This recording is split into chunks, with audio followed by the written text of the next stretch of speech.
You're sitting at a dinner table. The plate in front of you looks normal. Roast beef, potatoes, green beans, but you know something's wrong. Your hands are shaking.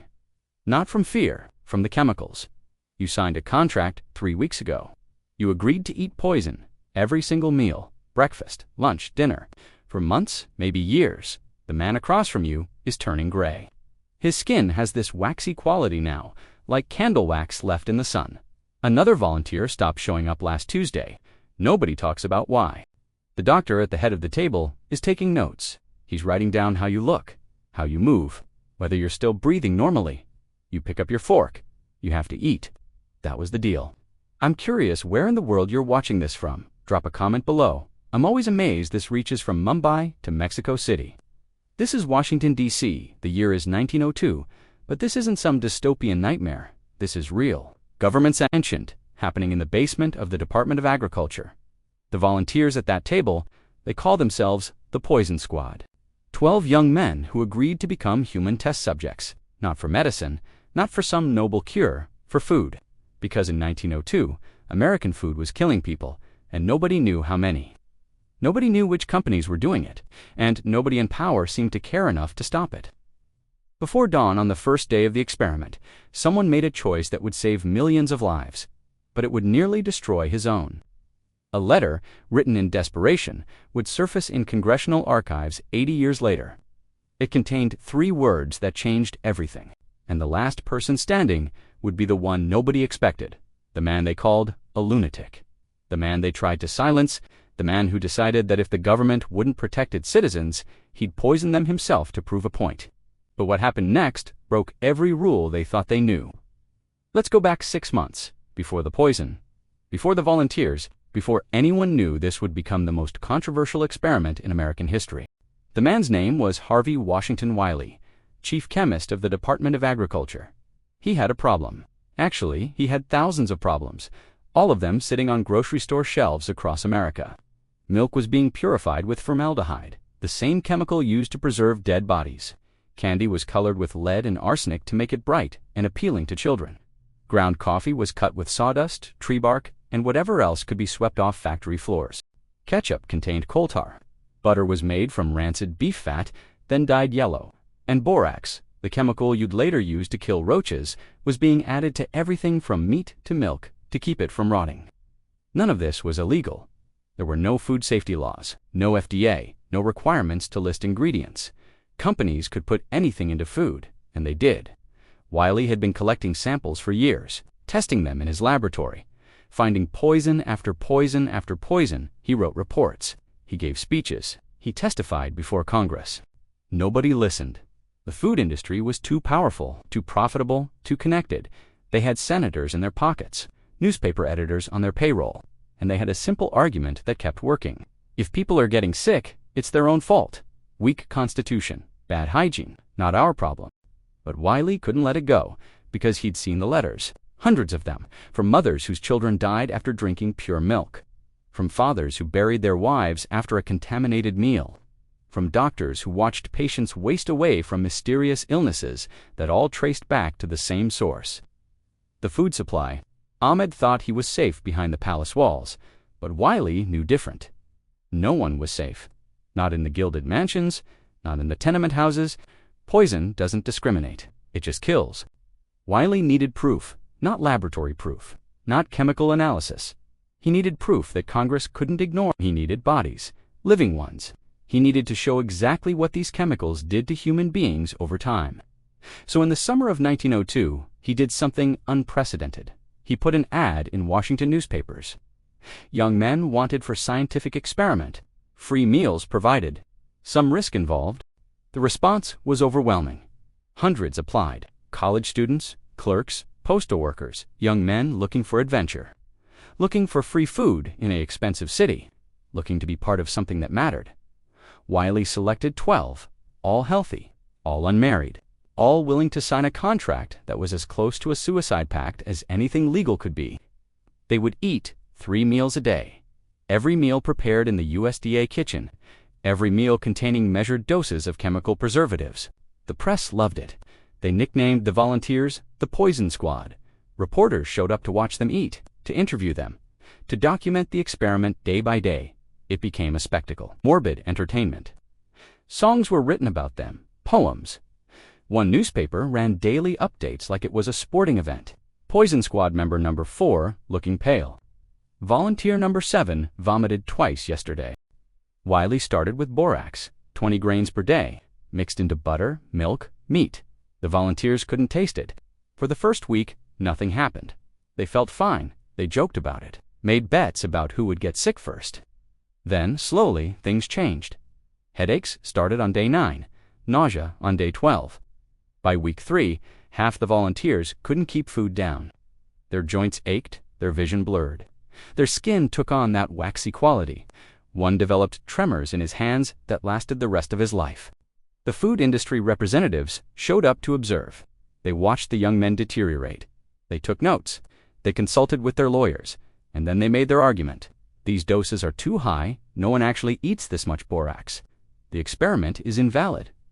Wiley had anticipated this. He reduced the doses, matched them exactly to what his laboratory had found in commercial products. The symptoms continued. The volunteers kept getting sicker.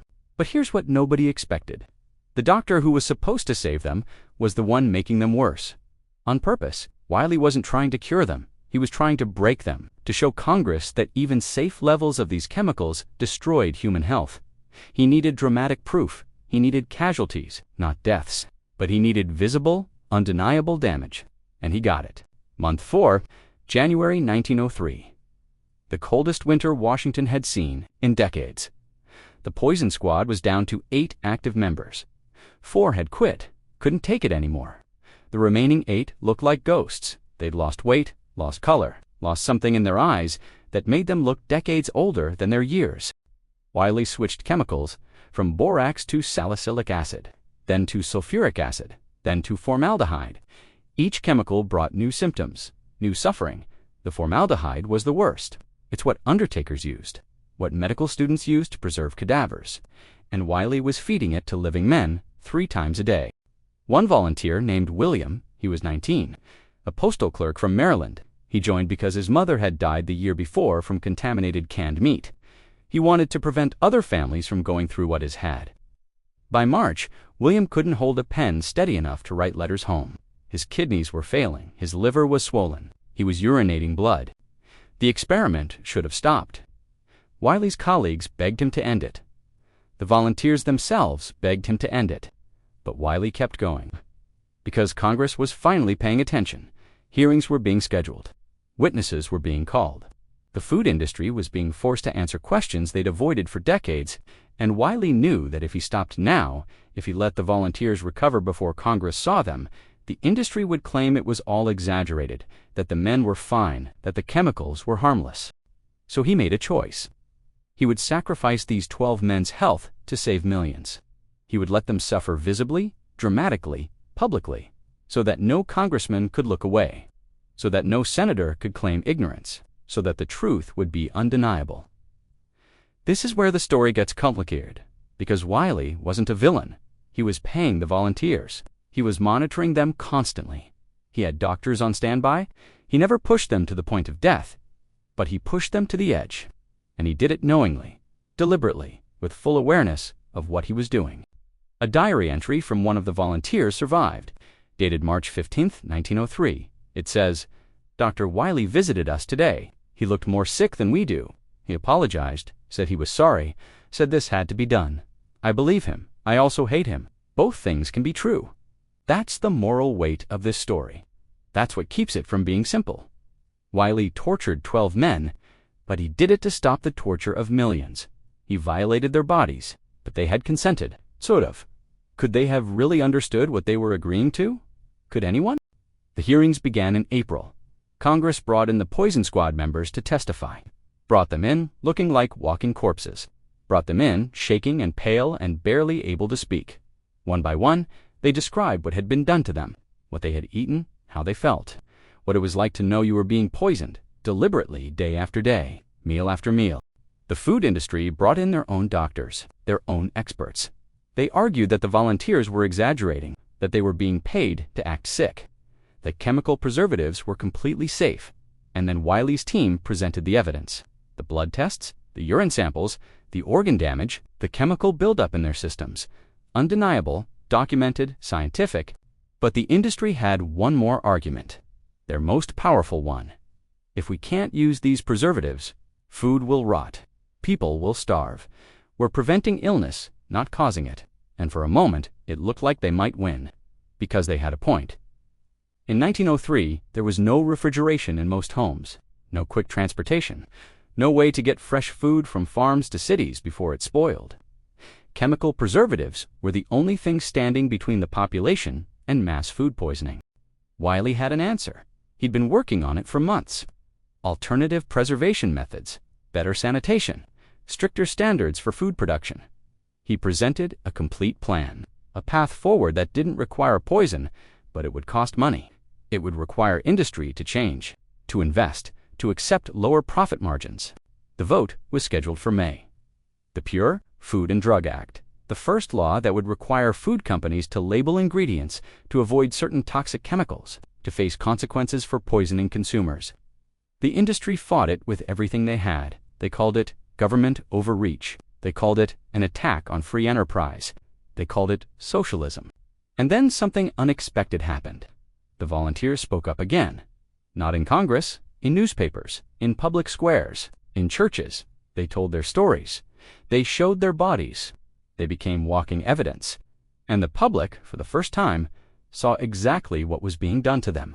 Saw that these chemicals weren't abstract, weren't just words on a page. They were poison, real poison, that destroyed real bodies. The Pure Food and Drug Act passed on June 30th, 1906. 4 years after the Poison Squad began, President Theodore Roosevelt signed it, called it one of his greatest achievements. The food industry had lost, but Wiley hadn't exactly won. The volunteers were damaged permanently. William, the postal clerk, never fully recovered. His kidneys remained weak for the rest of his life. He died at 47. Another volunteer developed chronic tremors. Another had liver problems that plagued them for decades. They had sacrificed their health, and while they were celebrated briefly, publicly, they were mostly forgotten quickly. Wiley continued his work, became the first commissioner of the FDA, but he was forced out within 5 years to radical, to uncompromising, to willing to fight industry. He spent the rest of his career lecturing, writing, warning about new chemicals, new dangers. Nobody listened with the same urgency anymore. The law had passed. The crisis was solved. But the law had loopholes, big ones. It didn't ban most dangerous chemicals. It just required labeling. Companies found ways around it. New preservatives, new additives, new ways to cut corners. The fight didn't end in 1906. It just changed forms. Here's what most people don't know. The Poison Squad continued. Not officially, not publicly, but in laboratories across the country. Similar experiments kept happening, testing new chemicals, new additives, new ways to preserve food, sometimes with volunteers, sometimes without. The only difference was that after 1906, they had to be more careful, more secretive, more willing to claim the experiments were about something else. In 1937, a drug company released a new liquid medicine. They used diethylene glycol as a solvent, the same chemical used in antifreeze.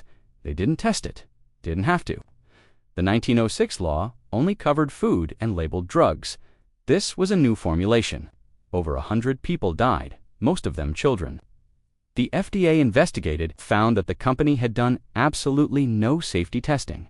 The company's chief chemist committed suicide, but the executives faced only minor fines. That tragedy led to new laws, stricter requirements, mandatory testing. But it took 100 deaths to make it happen, 100 bodies to prove what Wiley had proven with 12. That you can't trust industry to police itself. That profit will always win over safety unless someone is watching, unless someone is willing to fight. The last surviving member of the original Poison Squad died in 1962. He was 81. He'd outlived Wiley by 3 decades, outlived most of his fellow volunteers by 20 years. In his final interview, he was asked if he regretted it, if he would do it again knowing what he knew now. He said, "Every time I see a food label in a store, I think about those meals. Every time a mother buys milk without worrying about formaldehyde, I think about William. We paid a price, but it was worth paying. Someone had to. The table where they ate still exists." It's in storage at the National Museum of American History. Oak solid, unremarkable, except for the scratches on the surface, deep gouges from knives and forks gripped too tightly by shaking hands, from plates slammed down in frustration, from men who were slowly being destroyed by what they were eating. There's a photograph, too, taken in December 1902, the 12 original volunteers standing behind that table. They're young, smiling, confident.